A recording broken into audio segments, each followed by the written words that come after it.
ইরানের ওপর যুক্তরাষ্ট্র ও ইসরায়েলের বিমান হামলার পর দেশটির পারমাণবিক কর্মসূচি নিয়ে আন্তর্জাতিক উদ্বেগ আবারও বাড়ছে। তবে জাতিসংঘের পরমাণু পর্যবেক্ষক সংস্থা আইএই এর মহাপরিচালক রাফায়েল গ্রসি বলছেন, হামলায় গুরুতর ক্ষয়ক্ষতি হলেও ইরান কয়েক মাসের মধ্যেই আবার ইউরেনিয়াম সমৃদ্ধকরণ শুরু করতে পারবে।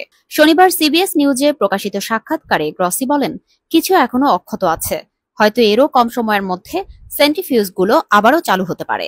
গত ১৩ জুন ইসরায়েল প্রথম ইরানের পরমাণু ও সামরিক স্থাপনাগুলোর ওপর বোমা হামলা চালায়। যুক্তরাষ্ট্র পরে তেহরানের ৩টি প্রধান পরমাণু স্থাপনাতেও হামলা করে।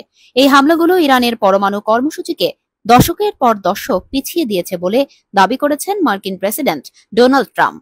তবে ইরানের পররাষ্ট্রমন্ত্রী আব্বাস আরাগচি বলেছেন, ক্ষয়ক্ষতি গুরুতর হলেও সবকিছু ধ্বংস হয়নি।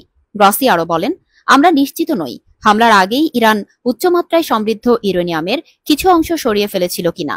এই ইউরেনিয়াম তাত্ত্বিকভাবে ৯টির বেশি পারমাণবিক বোমা তৈরির জন্য যথেষ্ট।